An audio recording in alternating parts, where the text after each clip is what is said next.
George Bush Sr. was the director when the CIA was preparing intelligence cells in Pakistan and Afghanistan to fight a proxy war of the Soviet Union and Afghanistan. Call them modern privateers. It's worth it to take the time to explain what a privateer is. Back in the day, when pirates were the great outlaws, a country could attack another country and risk war, or they could covertly pay pirates to do it, which would make them privateers. For example, if the British wanted to attack a Spanish ship coming out of the Caribbean, they couldn't do it with an English ship with an English flag, because that could start a war, and at that time Spain was really strong. So what they could do is pay off a pirate to do it. The pirate, who has a relationship to the royals, would be sharing their loot and paid by the state secretly. They would never attack British ships, they would only attack foreign ships, French, Spanish, whatever. And if a pirate attacks the ship and gets caught, they hang. No war. He did it as an individual. There's nothing they can do about it. This is a way the British could routinely attack Spanish ships covertly through privateers. All the Spanish could do was to continue to routinely capture individual pirates, try them, and hang them. And the British, of course, would act like they were trying to fight pirates too.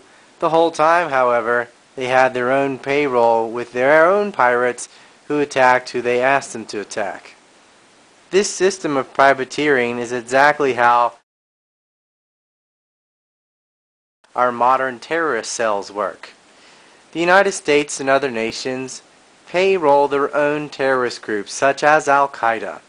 They'll attack the Russians in Afghanistan, they'll attack the Russians in Chechnya, they'll fight for us in Bosnia and Kosovo and wherever we tell them to, including the United States itself, in a false flag operation.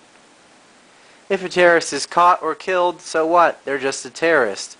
But the fact that the CIA puts them on the payroll means they're our terrorists. They are modern privateers. You can look at Libya or Syria as an example. The U.S. paid off a bunch of Salafi jihadist religious nuts to go and do its fighting for them, and NATO did the air campaign in Libya. They couldn't do the same thing in Syria because of Syria's anti-air defense, but they've continually, through Qatar, Turkey, and Saudi Arabia, multiple countries note, as well as the same Salafi jihadists they used in Libya, moved the terrorists into Syria, called them the Free Syrian Army, and are terrorizing Syria. These are known terrorists, real terrorist organizations, and the privateers were often real pirates as well. But there are portions of them, especially in the leadership, which are being paid off by intelligence agencies.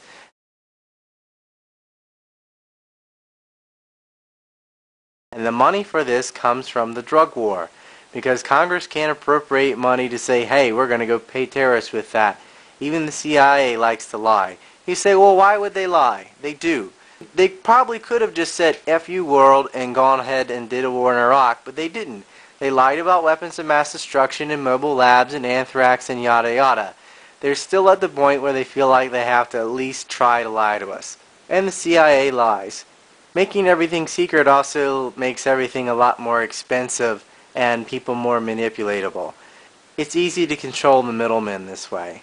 The opium from Afghanistan. It's used both in heroin and morphine, so legal and illegal drugs. But this money for the illegal drugs is where they're using the black budgets for the black operations to pay off our privateers to hit targets without having to risk our own soldiers. This is why on 9/11 it was so confusing and strange that the FBI and the NSA and our different alphabet soup organizations were fighting internally with themselves to allow certain terrorists to live openly in the United States and blocking investigations into them because they were our terrorists. There is a look-away list for our own privateers. Al-Hazmi and Al-Midhar were examples of this who had been used in the USS Cole bombing previously.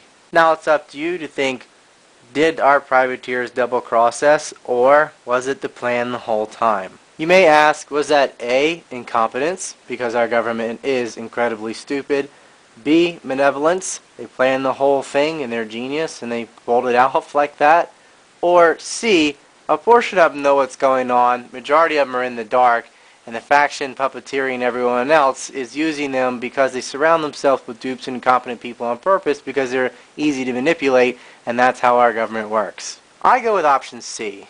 This system of proxy wars and false flags and using mercenaries really escalated during the time of the Cold War.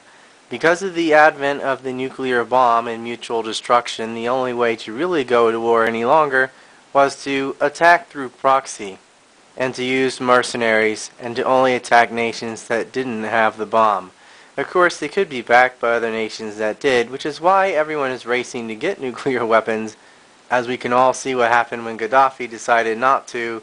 He ended up getting sodomized by a knife. But if you knock out the drug war, and we're talking about $64 to $65 billion a year annually from opium out of Afghanistan, you would pull the plug on the finances for a lot of these black operations. And people can see clearly, there is no grassroots revolution in Syria. These are paid-off mercenary groups. And each party and each faction have different interests for wanting to topple the regime. But if you think it's too complicated for multiple nations to get together and use mercenary groups to attack other nations or themselves, think again. Syria is a very clear example. Iran-Contra is another example where multiple nations got together, secretly created a lot of money selling drugs and weapons, and paid off mercenaries to fight in a third country, in Nicaragua. And 9/11 worked very much the same way. Our own Al-Qaeda attacked the United States with the U.S.'s own help, and it was covered up by the same intelligence agencies that started it to begin with. It acted as the pretext for the war on terror, which replaced the Cold War to justify all the massive military spending we've seen since, and the erosion of civil liberties and the rise of a despotic, fascist police state. Phase 1, secure Afghanistan, control the opium trade, which the Taliban had cut off. It's the Opium Wars too, just as the British had done before. The U.S. can create mass mercenary armies and foster and utilize terrorist groups at will. There's a reason Al-Qaeda has never attacked Israel. A war on terror is endless profiteering. The U.S. will have been in Afghanistan for over a dozen years soon. The objective has never been about winning, much less women's liberation or fighting for freedom. The whole point is to prolong conflict for as long as possible. This is why the U.S. preaches a war on terrorism while simultaneously engaging in acts of terrorism itself. And it doesn't matter if that's the slow boil by drones or by the quicker boil by privateer proxies. It could be Belhas in Iraq or Libya, MEK in Iraq and Iran, Jandala in Baluchistan, Al-Shabaab in Somalia, Al-Nusra in Syria, or the foreign aid RINA governments, which work in the same way as the privateer models, such as Al-Hadi in Yemen, formerly Mubarak in Egypt, Museveni in Uganda, Paul Kagame in Rwanda, Sheikh Sharif, Al-Khalifa, Franco, and so on, and of course, Karzai in Afghanistan. The U.S. began its Al-Qaeda Frankenstein back in the 80s by backing the Mujahideen and their mercenary special forces Al-Qaeda, and then the Taliban in their civil war, and then the U.S. changed sides on paper to the Northern Alliance, but in reality it's just the CIA's occupation of the country for its own interests. The American government had a hand-in-glove relationship with Osama bin Laden while they were fighting the Soviets together. This privateer had a religious following and a lot of financial overlap with Saudi Arabia, who finances all of the extreme Wahhabi Sunni terrorist factions. Al-Zawahiri was much more of an influential privateer than bin Laden, but you never use your real puppet's face for the brand sold to the public.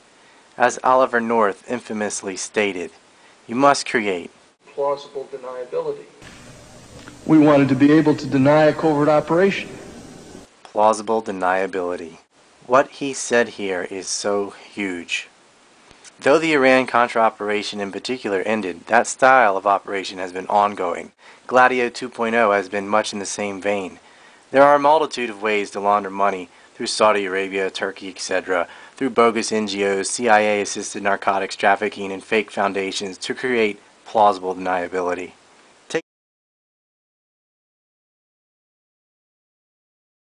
Be open to a factual inquiry.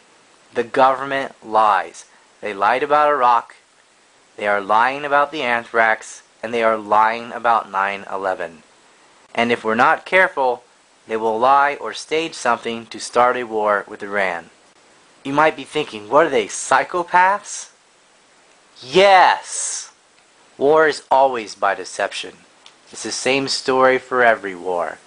The U.S. is always killing millions. Killed millions in Vietnam, killed over 1 million in Korea, 1 million in Iraq. We've murdered millions of people, but those aren't holocausts.